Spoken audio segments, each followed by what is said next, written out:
can't have chocolate. Yeah, we just got these in too. I would say probably yesterday. In the poison factory. You're right up here.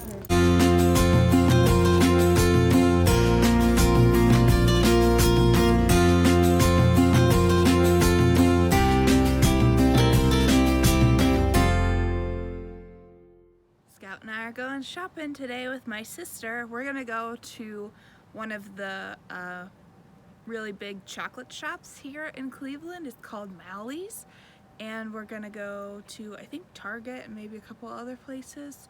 So yeah, we're gonna have fun and go on a little outing. Scout is taking forever to poop this morning. Okay.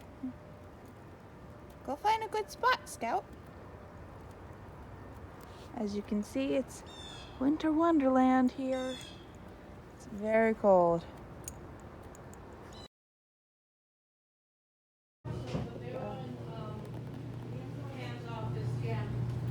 Ready? With me. With me. Good girl. Good girl. We found Santa. Good girl.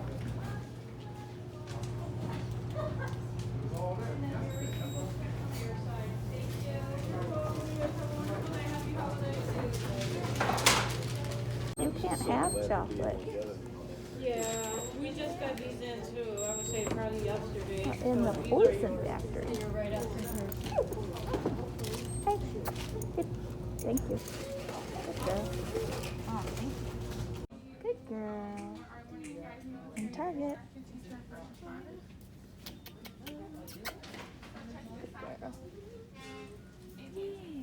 The backpack. Good girl.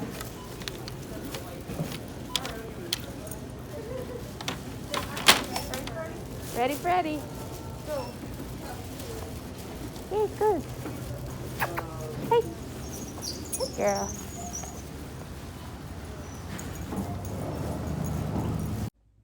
We're back from our outing, and real quick, I just wanted to touch on a subject that, I don't think gets talked about enough, and that's people giving me side eye when I bring Scout into public. People will give me side eye in all types of areas in public, but the places with a lot of food are usually the worst. So the Malley's Chocolate Factory was one of those places that I was kind of getting people giving me, side eye, and the employees like watching us a bit more carefully because I'm in a location that has a lot of food. And most people's notion when they think of dogs and food is that they're just gonna like climb the walls and eat everything in the store. So they're worried about their product. So I understand that.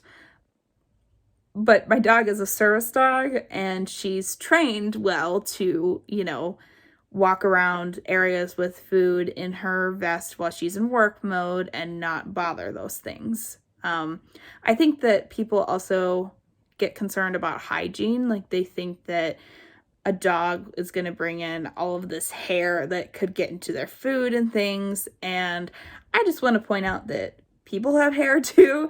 So that's not really a fair assumption. And that, in places like a restaurant where my dog is on the floor, if she were to shake, her hair's not going to fly from the floor up above the table into your food. Like that's just not gonna happen. And I know that a lot of people are concerned about fake service dogs. And I use air quotes because I never just assume that a dog out in public is fake.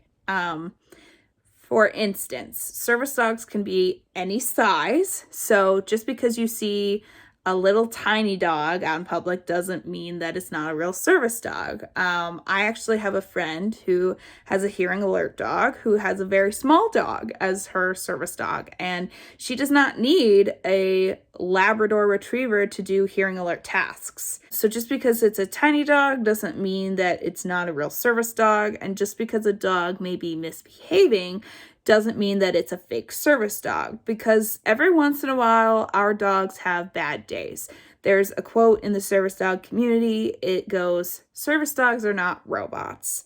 And what that means is they're not going to be these perfect machines that never make mistakes. They are, beings just like we are, and we make mistakes, they make mistakes. So just because you see a dog barking, for instance, in a store, that doesn't mean that they're not a real service dog. They could just be having a bad day, or they could be performing a task. Sometimes dogs perform tasks that look like misbehaving, but it's actually a task. For example, barking could be the dog alerting their person to some sort of medical alert, and a dog climbing up on a person could also be an alert. Or it could be a psychiatric task called grounding, where the dog gets up in their person's space to bring them back to the present moment while they're having a panic attack. So just keep in mind that, even if it is the dog misbehaving, that is a very small encounter of that dog's working life. So just because you see a dog misbehaving doesn't necessarily mean that it's not a real service dog. Scout has misbehaved in public, but she's a very real service dog. She has tasks. She helps mitigate my disabilities. And she's a being and I'm a being, and every once in a while we have a bad outing, and that's okay because, she's still legitimate. It's just maybe we're having a bad day. The handler could be having a bad day, because when I have a bad day, it's harder to be on top of my dog.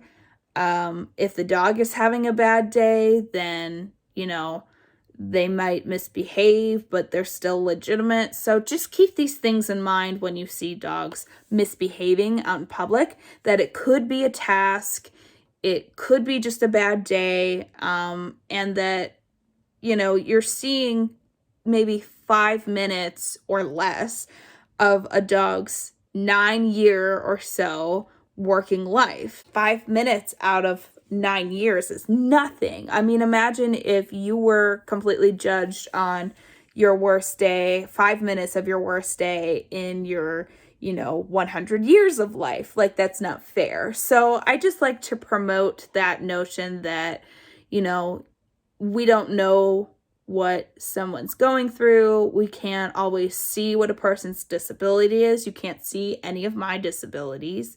They're all invisible illnesses. I get a lot people asking me who I'm training this dog for, and I'm like, oh no, she's my dog. And people sort of give me a look because I look like a healthy 24-year-old. So, it's kind of a gray area. Just don't always assume that a dog is fake, unless the person tells you directly, yeah, I'm faking this service dog so I can take my dog everywhere. Obviously that's not okay. But, we don't know what a person's disability is. We don't know what they're going through. So, just keep those things in mind and always be kind. Always, always, always be kind. But thanks so much for listening to my TED Talk. And I'll see you guys next time. Take care. Bye.